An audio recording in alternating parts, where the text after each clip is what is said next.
হরে কৃষ্ণ।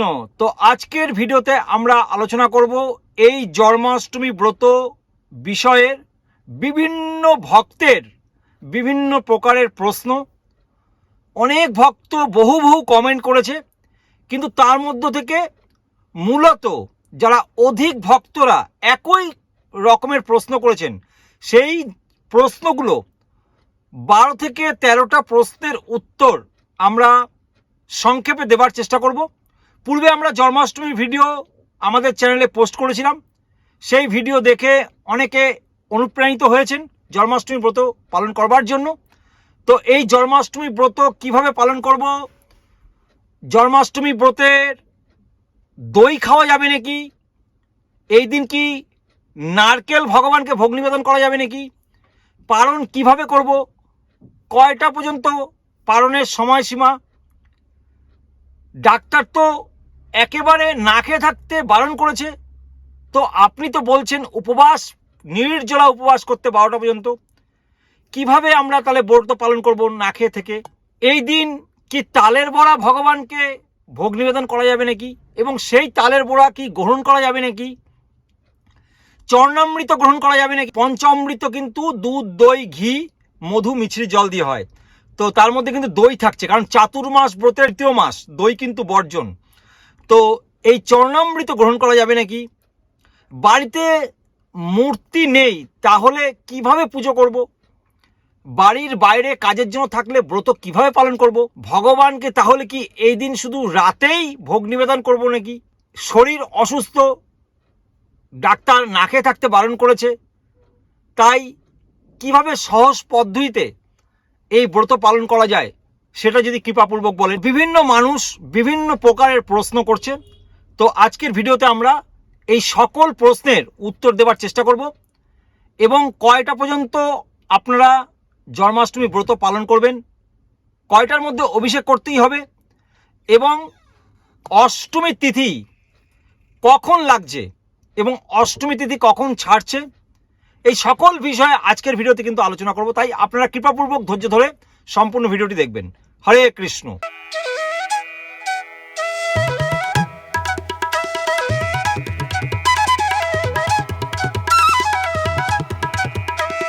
তো 16ই অগস্ট 2025 শনিবার দিন জন্মাষ্টমী ব্রত পালন করা হবে। দেশের সমস্ত রাজ্য সহ বাংলাদেশের প্রতিটা জেলায় এই ব্রত কিন্তু একই দিনে পালন করা হবে। তো যদিও 15ই অগস্ট শুক্রবার দিন রাত্রি 11:49 অষ্টমী তিথি লেগে যাচ্ছে, এবং এটি থাকছে হচ্ছে 16ই অগস্ট শনিবার দিন রাত্রে 9:34 পর্যন্ত। তো অবশ্যই আপনারা 16ই অগস্ট এই জন্মাষ্টমী ব্রত পালন করবেন, কারণ 16ই অগস্ট ব্রাহ্ম মুহূর্তে কিন্তু পূর্ণরূপে অষ্টমী তিথি স্পর্শ করেছে, সেই জন্য কিন্তু 16ই অগস্টই ব্রত পালন করা হবে। তো প্রথমে একটি একটি করে প্রশ্ন আমরা উত্তর দেবার প্রচেষ্টা করব। তো একজন ভক্ত প্রশ্ন করেছেন ব্রত কিভাবে পালন করব। তো ব্রত কিভাবে পালন করবেন সেই নিয়ে আমাদের পূর্বে ভিডিও দেওয়া আছে, আমাদের চ্যানেলে পেয়ে যাবেন। অবশ্যই আপনারা সম্পূর্ণ ভিডিওটি দেখে নেবেন, কিভাবে ব্রত পালন করবেন ডিটেলস দেওয়া আছে। তবু সংক্ষেপে বলে দিচ্ছি, যদি আপনি আমিষ দ্রব্য গ্রহণ করে থাকেন তাহলে অবশ্যই ব্রতের আগের দিন, ব্রতের পরের দিন সর্বপ্রকারের আমিষ দ্রব্য বর্জন করে ব্রত পালন করবেন। ব্রতের দিন ব্রাহ্ম মুহূর্তে ঘুম থেকে উঠবেন, স্নান করবেন, স্নান করে মঙ্গল আরতি করবেন, অধিক সংখ্যক হরিকৃষ্ণ মহামন্ত্র জপ করবেন, শাস্ত্রীয় গ্রন্থ অধ্যয়ন করবেন। যদি আমার নিকটবর্তী স্থানে কোনো ইস্কন মন্দির থাকে সেখানে আপনি অংশগ্রহণ করতে পারেন, সেখানে সকাল থেকে যজ্ঞ অনুষ্ঠান হয়ে থাকে, এবং সন্ধ্যাকালীন থেকে সেই অভিষেকের, ভগবানের অভিষেকের প্রস্তুতি চলে, ভজন কীর্তন বিভিন্ন রকমের আনুষ্ঠানিক হয়ে থাকে এই ভগবানকে কেন্দ্র করে, ভগবানের সন্তুষ্টি বিধান করবার জন্য। তো ওইখানে আপনি অভিষেকে অংশগ্রহণ করতে পারেন, এবং রাত্রি 12টার পর, অভিষেকের পর সেখানে অনুকল্প প্রসাদ অনেক মন্দিরে দিয়ে থাকে, সেখানে আপনি সেটি আপনি চাইলে গ্রহণ করতে পারেন। আবার আপনি যদি চান আপনি নির্জল উপবাস করে পরের দিন আপনি সূর্য উদয়ের পরে আপনি কিন্তু পালন করতে পারেন প্রসাদ সেবনের মন্ত্র বলে। কেমন? তো এইভাবে আপনি কিন্তু ব্রত পালন করতে পারেন। গৃহে কিভাবে পালন করবেন সেই নিয়ে বিস্তারিত আমার ভিডিওতে বলা আছে চ্যানেলে, আপনারা অবশ্যই দেখে নেবেন। তো এক ভক্ত প্রশ্ন করেছেন যে দই খাওয়া যাবে নাকি, কারণ চাতুর্মাস ব্রতের কিন্তু এটি কিন্তু দ্বিতীয় মাস। প্রথম মাসে শাক বর্জন, দ্বিতীয় মাসে দই বর্জন, তৃতীয় মাসে দুধ বর্জন এবং চতুর্থ মাসে মাসকলাই এবং সর্বপ্রকার আমিষ দ্রব্য বর্জন। তো চাতুর্মাস ব্রত পালন করছি, দ্বিতীয় মাস চলছে। ভগবানের চরণামৃত তো দই থাকে, তাহলে তো চরণামৃত গ্রহণ করা যাবে কিনা? শুনুন, দই সরাসরি গ্রহণ করা যাবে না, কিন্তু দুধের বিকার দ্রব্য যে দই, তো এই দইটি যখন পঞ্চামৃত বানিয়ে ভগবানকে অভিষেক করছেন, তো সেই অভিষেকের চরণামৃত গ্রহণ করা যাবে, সেটা কোনো পাপ হবে না, কেমন? কিন্তু সরাসরি দই কিন্তু গ্রহণ করা যাবে না। 4 নম্বর প্রশ্ন হচ্ছে পারণ কিভাবে করব। পারণ আপনি রাত্র 12টার সময় অভিষেক কমপ্লিট হলে আপনি যদি মনে করেন অনুকল্প প্রসাদ গ্রহণ করতে পারেন। পরের দিন সকালে সূর্য উদয়ের পরে আপনি রুটি, অন্ন, ডাল এগুলো গ্রহণ করে কিন্তু কৃষ্ণ প্রসাদ দিয়ে আপনি পালন করতে পারেন। পালনের মন্ত্রটি বলবেন মহাপ্রসাদে, যেই মন্ত্রটি আমরা বলি প্রসাদ সেবন মন্ত্রটি, মহাপ্রসাদে গোবিন্দ নাম ব্রহ্মণী বৈষ্ণবে, সেই মন্ত্রটি বলে কিন্তু আপনি পালন করতে পারেন। তো এক ভক্ত প্রশ্ন করেছেন যে মরণ অসুজ বা জন্ম অসুজ অবস্থা যদি থাকে, তাহলে সেক্ষেত্রে কি বাড়িতে জন্মাষ্টমী ব্রত পালন করা যাবে নাকি? তো সেক্ষেত্রে আপনারা ইস্কন মন্দিরে গিয়ে সেখানে অভিষেক দর্শন করতে পারেন। পূজা পাঠ এগুলো, ভজন কীর্তন এগুলোতে অংশগ্রহণ করতে পারেন। অভিষেক করা এবং অভিষেক দর্শন করা হচ্ছে অভিন্ন। আর সবথেকে বড় কথা হচ্ছে ভগবানকে সন্তুষ্টি বিধান করবার জন্য কিন্তু আমরা প্রতিটা ব্রত পালন করি। সেই জন্য অধিক সংখ্যক হরে কৃষ্ণ মহামন্ত্র জপ করবেন ভগবানের সন্তুষ্টি বিধান করবার জন্য, কেমন? 6 নম্বর প্রশ্ন হচ্ছে এই দিন কি তালের বড়া খাওয়া যাবে নাকি? দেখুন, ভগবানকে তালের বড়া অবশ্যই নিবেদন করা যাবে, কিন্তু ওই দিন তালের বড়া আপনি পাবেন না, ওইটি সুরক্ষিতভাবে রেখে দেবেন, পরের দিন আপনি সেটি দিয়ে পালন করতে পারেন। জন্মাষ্টমী ব্রতের সংকল্প মন্ত্র: অদ্বয় স্থিতা নিরাহার স্বভূতে পরমেশ্বর ভোক্সামি দেবকী পুত্র অস্মিন জন্মাষ্টমী ব্রতে অদ্বয় স্থিতা নিরাহার সর্বভোগ বিবর্জিত ভোক্সে অহং পুণ্ডরিকাক্ষ শরণং মে ভবা অচ্যুত। হে পরমেশ্বর, হে দেবকী নন্দন, আমি আজ জন্মাষ্টমী ব্রত উপবাস থাকিয়া পরদিন আহার করিব।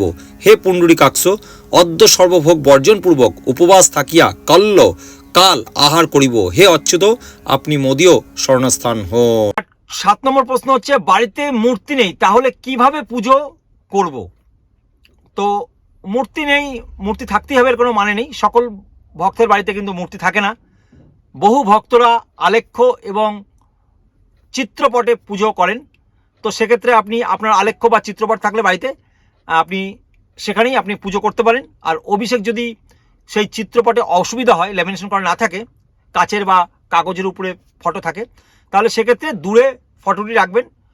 ভগবানের সেই চিত্রপটের মধ্যে আপনি চরণে তুলসী পত্র নিবেদন করবেন, সুগন্ধি পুষ্প নিবেদন করবেন, সুন্দর সুন্দর পুষ্পের মালা তৈরি করে ভগবানকে গলদেশে ধারণ করাবেন। এবং আপনি দূরে একটি তামার পাত্র রাখবেন, সেখানে আপনি অভিষেক বিধি করতে পারেন। 9 নম্বর প্রশ্ন হচ্ছে কাজের চাপে বাড়ির বাইরে যদি থাকি, তাহলে কিভাবে ব্রত পালন করব? দেখুন, যদি একান্তই আপনি পূজা অভিষেকে অংশগ্রহণ না করতে পারেন, বাড়ির বাইরে থাকেন কর্মক্ষেত্রে, সেক্ষেত্রে আপনি হরে কৃষ্ণ মহামন্ত্র অধিক সংখ্যক জপ করবেন।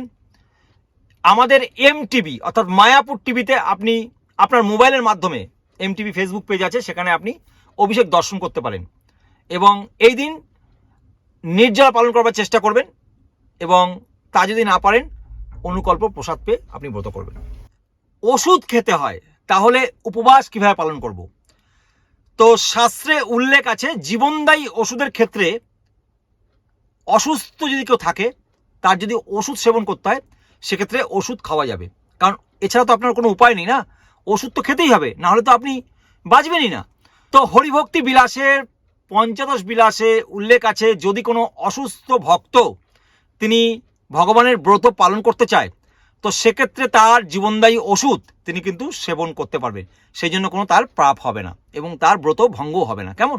আপনি ওষুধ সেবন করতে পারেন। তো 10 নম্বর প্রশ্ন হচ্ছে ভগবানকে তাহলে এই দিন কি শুধু রাতেই ভোগ লাগাবো নাকি 3 বেলা ভোগ নিবেদন করব?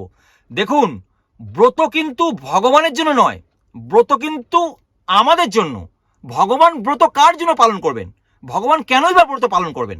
সমস্ত ব্রত আমাদের জন্য, এই অধবতী জীব, আমাদের এই কলিহত জীবদের জন্য সমস্ত ব্রত, কারণ আমরা ভগবানকে সন্তুষ্টি বিধান করবার জন্যই সমস্ত ব্রত কিন্তু পালন করে থাকি। তো সেই জন্য ভগবানকে ব্রত পালন করতে হয় না। ভগবান কিন্তু আইন তৈরি করেছেন, আমরা আইনের মধ্যে, ভগবান আইনের ঊর্ধ্বে, বুঝতে পেরেছেন? সেই জন্য ভগবানকে কোনো ব্রত পালন করতে হয় না। তো যেরকম ভগবানকে নিত্য পূজা সেবা চলে প্রতিনিয়ত, ভোগ নিবেদন থেকে শুরু করে ভগবানের অর্চন, আরতি, হ্যাঁ, সমস্ত কিছু সিঙ্গার সব কিছুই কিন্তু এই দিন চলবে। তো প্রতিনিয়ত যেভাবে ভগবানকে ভোগ নিবেদন করা হয় সেইভাবেই কিন্তু এই দিন ভোগ নিবেদন করা হবে। অনেকের প্রশ্ন হচ্ছে যে বাড়িতে গোপাল আছে, তো গোপালকে কিভাবে আমরা এই পূজাবিধি করব? আমাদের গোপাল বিগ্রহ আছে, তো যেভাবে যেভাবে বলা হয়েছিল অভিষেক বিধি পূজা সেভাবেই করবেন। গোপালের যদি বিগ্রহ থাকে অবশ্যই তাকে সুন্দর সুন্দর দুগ্ধজাত দ্রব্য, ক্ষীর, পুঠি, পিঠা, পুলি, পায়েস, মিষ্টান্ন, দুধের বিভিন্ন রকমের আইটেম যেগুলো হয়, সেগুলো কিন্তু ভোগ নিবেদন করে দেবেন। ক্ষীর, মাখন এগুলো কিন্তু গোপালের অত্যন্ত প্রিয়, এগুলো কিন্তু রন্ধন করে অবশ্যই দেওয়ার চেষ্টা করবেন। তো 12 নম্বর প্রশ্ন হচ্ছে, সন্ধ্যায় ভগবানকে অভিষেক করে অনুকল্প প্রসাদ পেলে কি অপরাধ হবে? না, সন্ধ্যায় আপনি লিখেছেন সন্ধ্যায় অভিষেক করে, দেখুন ভগবান কিন্তু মধ্যরাত্রে আবির্ভূত হয়েছিলেন, তো সেই জন্য 11:30 থেকে 12টার মধ্যে কিন্তু অভিষেক করতে হবে। এমনটি নয় যে ক্ষুধা পেয়ে গেছে আমরা বিকেল বিকেল সন্ধ্যা লাগতে লাগতে অভিষেক করে আমরা তাড়াতাড়ি প্রসাদ পেয়ে নিই, না, এটি করবেন না। চেষ্টা করুন সারাদিন থাকার পরে সন্ধ্যা পর্যন্ত থেকেছেনি, আর 2-3 ঘন্টা থাকলে কি হবে, তো চেষ্টা করবেন অন্তত কমপক্ষে রাত্র 10টার পরে, 10টার পরে, কমপক্ষে 10টা 10:30টার পরে অভিষেক করে তারপরে আপনি অনুকল্প প্রসাদ পেতে পারেন, কোনো অপরাধ হবে না। তো এইভাবে আপনারা ব্রত পালন করুন। আজকে প্রায় 12টি প্রশ্নের উত্তর আমরা দেওয়ার চেষ্টা করলাম আজকের প্রশ্ন উত্তর পর্ব এই জন্মাষ্টমী ব্রতের। তো আপনারা সকলে খুব সুন্দরভাবে এই জন্মাষ্টমী ব্রত পালন করুন। অন্য আপনার আশেপাশে সকলে যারা পালন করে না কোনোবার, এই বছর থেকে তাদেরকে পালন করবার জন্য উৎসাহিত করুন, কেমন? আর জন্মাষ্টমী তিথির পরদিন কিন্তু অবশ্যই আপনারা পালন করে নেবেন সূর্য উদয়ের পরে, এবং পরদিন কিন্তু নন্দ মহোৎসব আছে। প্রতিটা ইস্কন মন্দিরে 56 ব্যঞ্জন ভোগ নিবেদন করে ভগবানকে নিবেদন করা হয়, এবং সকল ভক্তরা সেই মহাপ্রসাদ মহা আনন্দে তারা প্রসাদ পান। এবং এই পরদিন নন্দ উৎসবের দিন শিল প্রভুপাদ, ইস্কনের প্রতিষ্ঠাতা আচার্য কৃষ্ণ কৃপাশ্রী মূর্তি শিল অভয় চরণবিন্দ ভক্তিবেদান্ত স্বামী শিল প্রভুপাদের শুভ আবির্ভাব তিথি, হরিবল। তো সেই জন্য কিন্তু যারা গুরুচরণে আশ্রয় আছে, ইস্কনের যারা তত্ত্বাবধানে আছে, যারা ইস্কনের দীক্ষিত সন্ন্যাসী বিন্দু থেকে শুরু করে সমস্ত ব্রহ্মচারী গৃহস্থ ভক্তরা যারা ইস্কনের দীক্ষিত বা ইস্কনের ভক্ত, তারা অবশ্যই কিন্তু এই শিল প্রভুপাদের আবির্ভাব তিথি পালন করেন, গ্লোরিফিকেশন করেন, ব্যাস পূজা শিল প্রভুপাদের, কেমন? তো এই দিন কিন্তু 12টা পর্যন্ত উপবাস। তাহলে কিভাবে করবেন? আগের দিন জন্মাষ্টমীর ব্রতটি সূর্য উদয়ের পরে অল্প পরিমাণের অন্ন, রুটি, ডাল এগুলো প্রসাদ, কৃষ্ণ প্রসাদ গ্রহণ করে পালন করবেন, এবং তারপর থেকে আবার আপনারা উপবাস করবেন 12টা পর্যন্ত। 12টা পর্যন্ত উপবাস করবার পরে পুষ্পাঞ্জলি দেওয়ার পর তারপরে আপনারা মহাপ্রসাদ মহা আনন্দে আপনারা পেতে পারেন, কেমন? এইভাবে অত্যন্ত সুন্দরভাবে আপনারা এই জন্মাষ্টমীর ব্রত পালন করুন, অন্যকে পালন করবার জন্য উৎসাহিত করুন।